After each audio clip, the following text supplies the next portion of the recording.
여러분, 우리 안에 가장 크고 가장 깊고 가장 끊어내기 힘든 죄성이 무엇인지 아십니까? 무엇이라고 생각하십니까? 뭐 여러 가지가 있습니다. 그런데 그 중에서 대표적으로 음란함이 있습니다.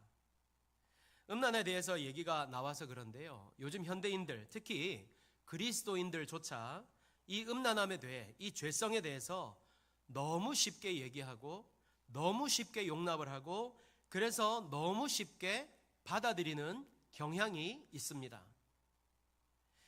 그런데 이 음란의 문제가 청년들만의 문제다라고 생각하시는 분들이 계시는데요, 결코 그렇지 않습니다. 이미 우리 안에, 이 스마트폰 안에, 우리 가정에 나이를 불문하고 스며든 시대를 우리가 살고 있다는 것입니다.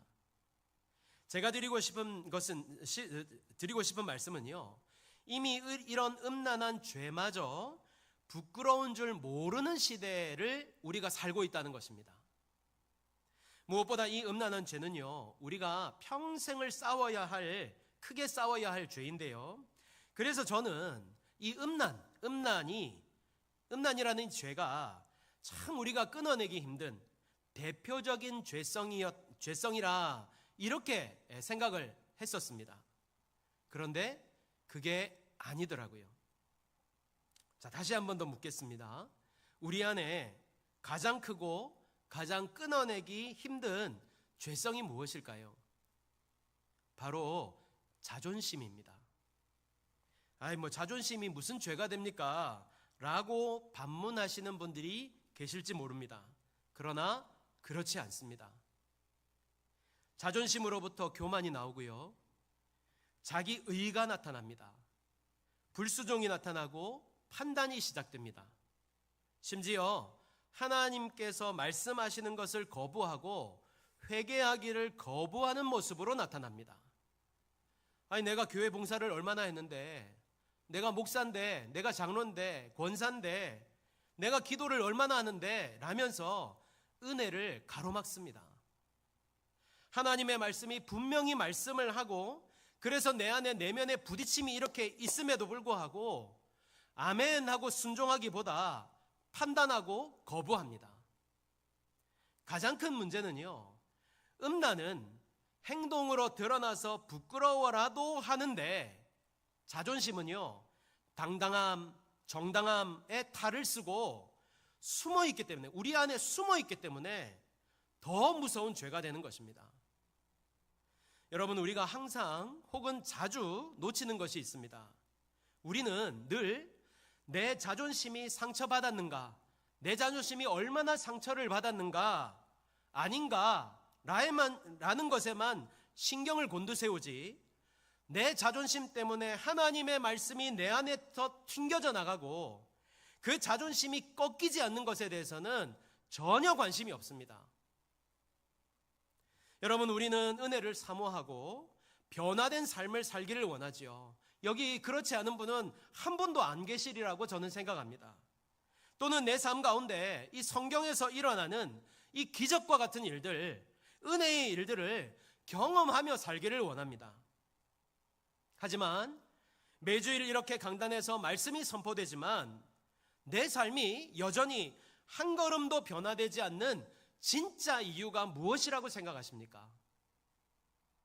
내 안에 지금 펄펄 살아있는, 그래서 내 안에 주님이 주인 되시기를 원한다고 말은 하지만 여전히 죽지 않는 내 이 자존심이라는 죄성 때문이 아닐까요? 여러분, 이것을 아셔야 됩니다. 이 끈질기고 무서운 자존심의 죄를 끊어내지 못한다면 우리는 평생 교회의 마당만 밟을 뿐 진정으로 주님의 긍휼의 위로와 하나님이 주시는 치유와 회복, 기적을 맛보지 못할 것입니다.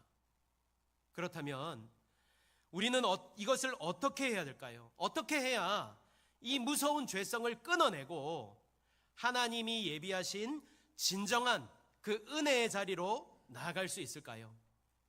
오늘 말씀을 함께 살펴보면서, 특별히 이 나만을 함께 살펴보면서 우리 안을 한번 돌아보고 하나님 앞에서 회개하며 저와 여러분 우리 교회를 회복해 하시는 주님을 만날 수 있는 귀한 시간이 될 수 있기를 간절히 소망합니다.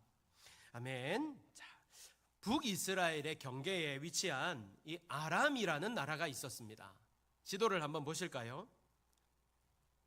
여러 나라가 있었습니다. 이스라엘을 둘러싸고 있는 여러 나라가 에돔도 있었고 이런데요. 이 아람이라는 나라가 이 이스라엘 약간 북쪽에 위치하고 있었는데 이 아람이라는 나라가 이스라엘의 단순한 이웃 국가 정도가 아니었습니다. 이 나라는요 지속적으로 이스라엘을 괴롭히던 군사 강국이었고요. 또 영적으로는 림몬이라는 신을 비롯하여서 여러 다양한 우상을 섬기는 우상 숭배를 하는 나라였습니다.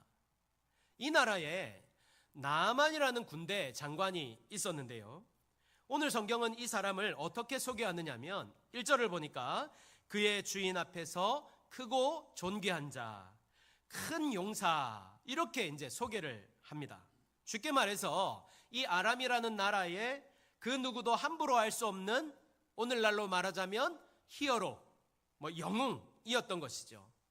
그런데 성경은 여기서 이 사람을 소개하는 데서 그치지 않고 한 가지를 더 소개하고 있습니다. 무엇입니까? 그가 나병 환자였다. 이렇게 소개를 하고 있어요. 과거에는요, 이 나병에 대한 그 원인을 전혀 몰랐고 전염성이 강하다는 그 의식이 강하였고 더구나 전혀 치료법이 없었기 때문에 이 사람들에게 굉장히 무서운 병이었습니다. 쉽게 말해서 고칠 수 없는 병이었지요.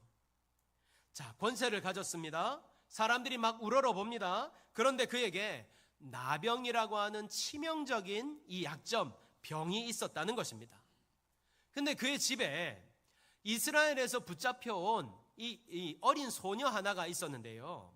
이 소녀가 나아만의 부인 앞에서 아이고 우리 나아만이 우리 주인이 사마리아에 있었으면 이스라엘에 있었으면 좋았을 텐데 점점점점 이렇게 이제 얘기를 한 거예요. 그래서 나아만은 왕에게 이 말을 전달을 하였고 왕은 이런 소개장을 써주게 됩니다.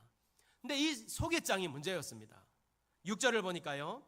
내가 내 신하 나아만을 당신에게 보내오니 이 글이 당신에게 이르거든 당신은 그의 나병을 고쳐주소서. 당신은 그의 나병을 고쳐주셔서. 이게 무슨 말입니까? 나병을 고칠 수 없다니까요. 근데 당신은 이 나병을 좀 고쳐주십시오. 이렇게 편지를 보낸 거예요. 얼마나 당황스러웠겠습니까? 그러니까 나병을 고쳐달라고 하니 이건 분명히 시비를 걸어서 전쟁을 일으키기 위한 그런 빌미였다라고 하면서 이스라엘 왕이 옷을 찢은 것입니다. 그런데 이 소식을 엘리사가 듣게 되지요. 엘리사가 듣고는 뭐라고 합니까? 걱정하지 말고 자신에게 데려오라고 합니다. 그래서 이제 이 나아만이 엘리사의 문 앞에 다다른 것입니다. 자, 그런데 나아만이 아무리 나병이 걸렸다고 하지만 그래도 한 나라의 군대 장관이고 엘리사에게 지금 도움을 요청하러 왔는데 엘리사가 얼마나 무례하게 이 나아만을 대하는지 모릅니다. 9절입니다. 나아만이 이에 말들과 병거들을 거느리고 이르러 엘리사의 집 문에 서니. 그러니까 틀림없이 그는 엘리사가 어떤 사람인지 전에 들었을 것입니다. 그래서 자신의 병을 고쳐줄 것이다 이렇게 믿었던 거예요. 그러면 자신이 엘리사를 찾아갔을 때에 엘리사가 직접 나와서 오셨습니까? 막 이러면서 맞이하고 또 병을 한번 볼까요? 어디에 있지요? 이러면서 막 손을 흔들면서 막 기도해주면서 어떤 거창한 치료의 과정 그런 것들을 기대했다는 것이죠. 11절에 보면 잘 나와 있습니다. 내 생각에는 그가 내게로 나와 서서 이런 걸 해야 됐다. 이런 말을 하는 거예요. 다시 말해서 자기 수준에 맞는 대접을 기대한 것입니다. 그런데 엘리사가 어떻게 했습니까? 직접 나오지 않고 사자만 덩그러니 그냥 보낸 거예요. 당시 문화에서 군대 장관인 자신을 향한 모욕적인 행동으로 받아들일 수도 있었습니다. 그래서 나아만이 분노했던 것이죠. 여러분, 나아만이 왜 이렇게 분노했다고요? 하나님의 능력을 믿지 못해서입니까? 아니면 정말 이 엘리사가 자신을 무례하게 대해서입니까? 아닙니다. 그에게 기대와 믿음이 분명히 있었습니다. 그러나 지금 눈앞에 펼쳐진 이 자존심 상하는 상황조차도 나를 고치시려는 하나님의 방법이라는 사실을 받아들이지 못했던 것입니다. 왜 못했을까요? 왜 이것이 나를 살리려는 하나님의 방법임을 보지 못했을까요? 11절입니다. 나아만이 노하여 물러가며 이르되 내 생각에는 바로 이 내 생각에는 이게 문제였던 것입니다. 나아만의 문제는요, 나병이 아니었습니다. 자기 생각으로 똘똘 뭉친 사람이었습니다. 자기 경험, 자기 체면, 자기 기준, 자기 기대, 자기 방식, 이게 너무 강했기 때문입니다. 오늘 나아만이 우리들에게 말씀합니다. 그러므로 진정으로 하나님을 만나고 하나님이 하시는 일을 경험하기 위해서는 첫 번째, 나의 생각을 내려놓아야 한다는 것입니다. 자기 생각을 내려놓아야 된다는 것이죠. 1840년대 오스트리아 빈 종합병원에는 이 의문스러운 일이 계속해서 일어났다고 합니다. 그게 뭐냐면 산모들이 아이를 낳고 원인을 모르게 자꾸만 죽어나가는 것이었습니다. 당시 의사들은요, 내 생각에는 이게 공기가 나빠서 그런 것 같다. 내 생각에는 산모들이 스트레스가 많아서 그런 것 같다. 막 이런 여러 가지 처방을 내렸습니다. 이때 이그나즈 제멜바이스라는 의사가 아주 단순한 가설을 하나 세웠습니다. 당시 의사들은요, 시체를 부검하고도 손을 씻지 않고 막 이 산모의 분만을 도와주고 이랬는데요. 이 박사는요, 의사들의 손에 눈에 보이지 않는 무언가가 묻어서 병을 옮긴다고 생각을 했던 거예요. 그래서 박사는 동료 의사들에게 산모를 치료하기 전에 손을 먼저 깨끗이 씻으라, 이런 단순한 이 처방을 내렸습니다. 결과는 굉장히 놀라웠는데요, 손을 씻기 시작하자마자 산모들의 사망률이 10분의 1로 확 줄은 것입니다. 그래서 동료 의사들이 박사에게 고마워하면서 손을 열심히 씻었을까요? 그때부터 열심히 손을 막 이렇게 씻고 치료에 전념하고 이랬을까요? 아닙니다. 당시 대단한 지식인이라고 자부하던 의사들은요, 내 생각에는 눈에 보이지 않는 그 조그만 균 때문에 사람이 죽는 게 말이 안 된다 하면서 자신의 손을 모욕하느냐면서 자존심을 세웠습니다. 그래서 손을 안 씻었습니다. 그리고 이 박사를요, 병원에서 그냥 내쫓아 버렸습니다. 그리고 그 병원에는요, 수많은 산모가 계속해서 죽어나갔다고 합니다. 여러분, 지식이라는 의사들이 왜 눈앞에 살 길을 거부했을까요? 내 생각에는 이라는 고정관념과 내 손은 깨끗하다는 자존심 때문이었습니다. 오늘날 우리도 역시 마찬가지입니다. 목회자를 비롯한 수많은 그리스도인들이 주님을 사랑한다 말하면서 매주 한자리에 모여서 이렇게 예배를 드립니다. 누구보다 주님을 사랑하고 섬긴다고 자부합니다. 그런데 왜 우리 삶 가운데는 변화가 없을까요? 왜 회복이 없고 성경이 말씀하는 능력이나 기적이 나타나지 않는 것일까요?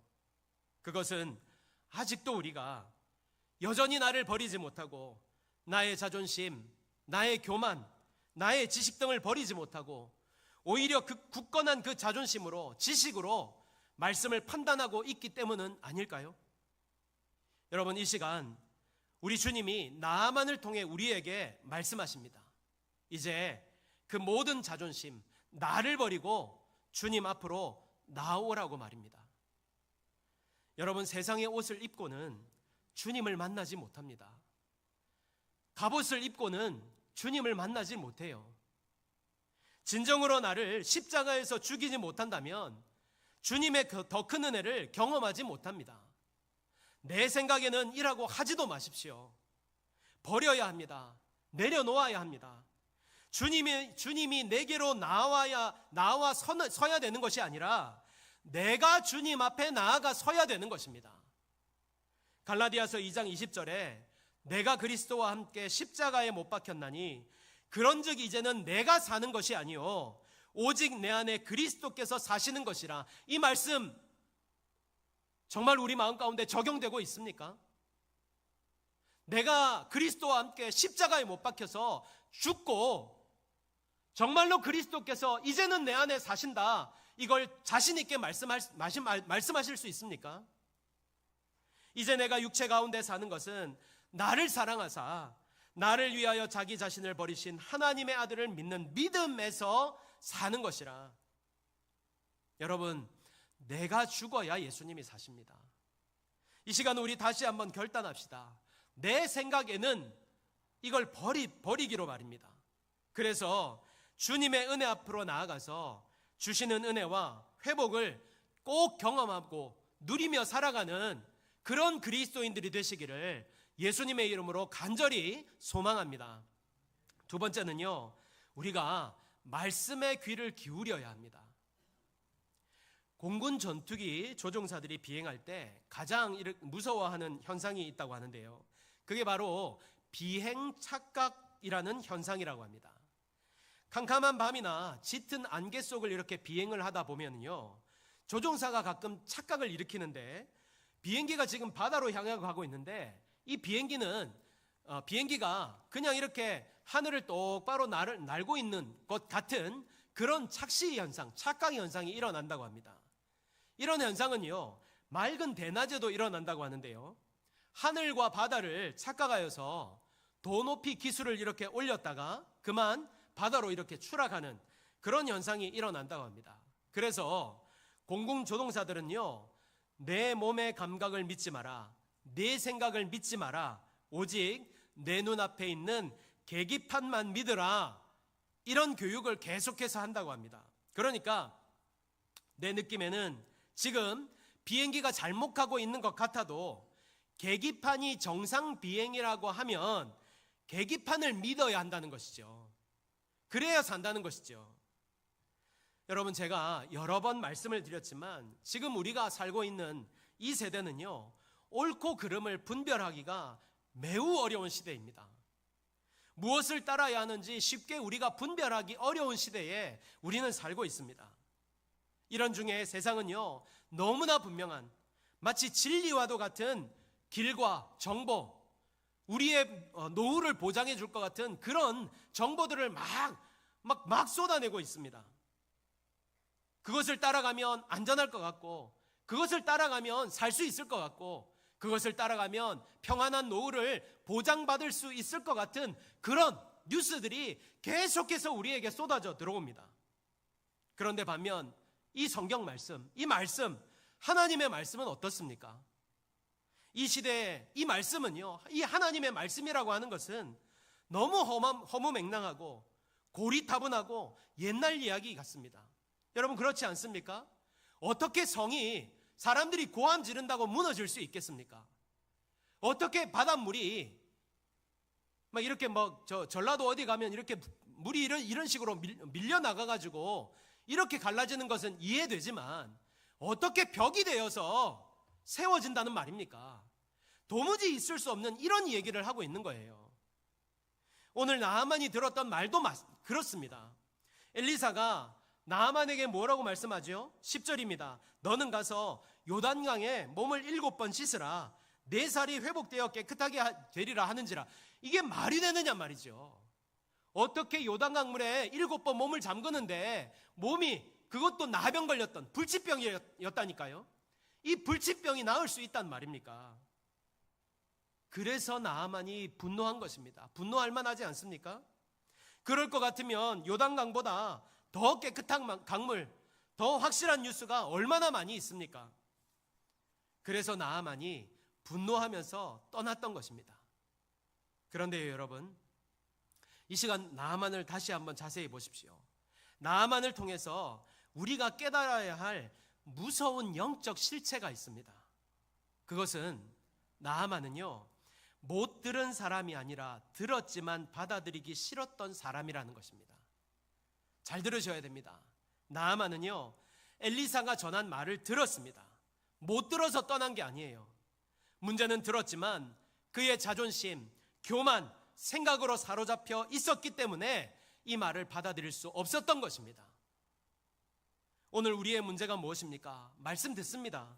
이 자리에도 지금 말씀 듣고 계시잖아요. 사실 오늘 이 말씀도요, 우리가 신앙생활을 하면서 수없이 들었던 말씀입니다. 그런데 무엇이 문제입니까?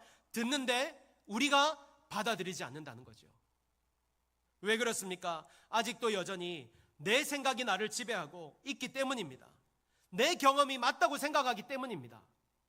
여러분, 오늘 나아만 장군도요, 수많은 전쟁을 치른, 그야말로 생사의 고비를 무수히 넘긴 사람이었고, 그만큼 자신의 경험이나 능력이나 직감이 뛰어난 사람이었습니다. 게다가 그는 사회적 지위와 체면이 보통 사람보다 훨씬 더 높은 사람이었습니다. 그래서 자신의 내면을 내려놓기가, 자신의 자존심을 내려놓기 힘들었을 것입니다.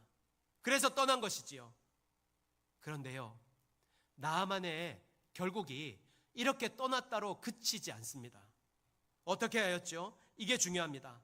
나아만은 종들이 권하는 권면, 하나님이 말씀하시는 그 세미한 음성을 들었습니다. 수용했습니다. 자신의 모든 것, 자신의 분노와 경험과 지위, 모든 것을 내놓고 하나님의 말씀에 귀 기울이기로, 말씀을 따르기로 결단을 하였던 것입니다. 그러니까 나아만은 들을 줄 아는 사람이었던 것입니다. 사랑하는 여러분, 저는 이 자리에 계신 모든 분들이 오늘 나아만과 같이 여러분의 안에 있는 모든 것을 내려놓고 주님의 말씀을 들을 수 있는 사람들이 되시기를 축복합니다. 내 자존심과 고집을 꺾고요, 나를 향해 말씀하시는 주님의 말씀에 귀를 기울이기로 결단하기를 바랍니다. 그래서 어떤 일이 일어났습니까? 끔찍한 나병이 나았던 거예요. 그에게 회복이 일어났던 것입니다. 사랑하는 여러분, 가정이 회복되기를 원하십니까? 직장의 문제, 재정의 문제, 자녀의 문제, 사업의 문제 해결되기를 원하십니까? 그 모든 문제의 해결책이 여기 있습니다. 바로 말씀에 귀를 기울이는 것입니다. 맞습니다. 지금 내 문제는요, 말씀과 전혀 상관이 없어요. 그래서 제가 이 말씀을 드리면 콧방귀를 끼면서 아이고 목사님 한참 몰라도 모르시네, 세상 물정 모르시네 하실 수 있습니다. 그런데 아닙니다. 여러분이 말씀에 귀를 기울이기 시작할 때 변화는 반드시 일어납니다. 회복이 일어납니다. 제가 왜 이렇게 단정지에 말할 수 있을까요? 이 말씀이 여전히 살아있는 하나님의 말씀이기 때문입니다. 하나님은 오늘도 이 말씀에 순종하는 자, 생명을 걸고 순종하는 자를 찾으십니다. 왜요? 하나님의 말씀에 순종하는 자에게 하나님은 일하시기 때문입니다. 그러므로 간절히 바라기는, 다시 한번 말씀드리기는, 주님의 말씀에 귀를 기울이고 따르시길 바랍니다. 그래서 여러분의 삶의 모든 곳에서 주님이 주시는 치료와 회복을 날마다 경험하며 살아가는 성도들이 되시기를 다시 한번 예수님의 이름으로 축복합니다. 아멘. 말씀을 맺겠습니다. 여러분, 오늘 우리는 나아만을 통해서, 주시는 말씀을 통해서 질문을 던져야 됩니다. 오늘 많은 그리스도인들이 나아만처럼 하나님의 크고 작은 은혜를 경험하면서 살아갑니다. 기도의 응답을 받기도 하고 삶의 위기에서 건짐을 받으며 살아가기도 하지요. 그런데 참 이상합니다. 은혜는 받았는데, 기적은 경험했는데 우리의 성품과 성격은 여전히 그대로라는 것입니다. 왜 삶의 방식과 가치관은 변하지 않는 것일까요? 그것은 요단강에서 내 문제만 씻어내려고 했지 내 자존심과 자아는 씻어내지 못했기 때문입니다. 내가 그리스도와 함께 십자가에 못 박혔는데 그곳에서조차 눈물은 있었지만 정작 못 박혀 죽어야 할 내가 죽지 않았기 때문입니다. 그러니 예배당 문만 나서면, 아니 교회 안에서조차 내 자아가 왕노릇하고 나를 지배하고 휘두르는데도 그것을 따라가는 그런 사람이 되는 것입니다. 세상 사람들과 똑같이 돈을 사랑하고 똑같이 세상 가치 쫓아가며 자존심 부리면서 그렇게 살아가는 것입니다. 오늘 본문 15절을 보십시오. 치유함을 받은 나아만은요, 곧장 자기 고향 아람으로 돌아가지 않았습니다. 그는 다시 군대와 함께 엘리사를 찾아왔어요. 그 앞에 섰습니다. 그리고 무엇이라고 고백합니까? 나아만이 모든 군대와 함께 하나님의 사람에게로 돌아와서 그의 앞에 서서 이르되, 내가 이제 이스라엘 외에는 온 천하에 신이 없는 줄 아나이다. 나아만은 단순히 육신의 병만 고쳐서 돌아간 사람이 아니었습니다. 그의 영혼이 바뀌었고, 그의 가치관이 바뀌었고, 그가 예배하는 대상이 바뀌었던 것입니다. 치유라는 은혜를 넘어서 삶의 변화라는 진정한 기적의 은혜가 그에게 임하였던 것입니다. 여러분, 오늘 하나님께서 우리에게 원하시는 진짜 회복이 무엇입니까?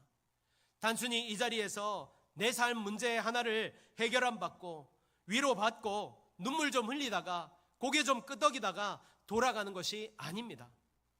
나의 자존심이 십자가 앞에서 깨어지고 내 생각이 무너져서 마침내 내 삶의 중심과 성품이 예수 그리스도로 통째로 변화되는 진짜 기적을 하나님이 원하시는 것입니다. 그러므로 오늘 주시는 말씀을 생각하며 나의 내면을 한번 돌아보기를 바랍니다. 아직도 여전히 십자가에서 죽지 못한 내 생각에는 무엇입니까? 내 생각에는 그것을 요단강에서 씻어내시길 바랍니다. 십자가에 못 박아 죽으시기를 바랍니다. 그리고 오직 하나님의 말씀에 귀를 기울이시기를 바랍니다. 그래서 내가 죽고 내 안에 예수님이 진정으로 사심으로 말미암아 단순히 삶의 문제 해결을 넘어 우리 성품이 변하고 내 삶이 변화되어 여러분의 가정과 일터와 삶의 모든 자리에 주님이 주시는 진정한 치료와 회복의 역사를 날마다 경험하며 살아갈 수 있는, 그래서 주님과 동행하며 살아갈 수 있는 성도들이 되시기를 예수님의 이름으로 축복합니다. 아멘.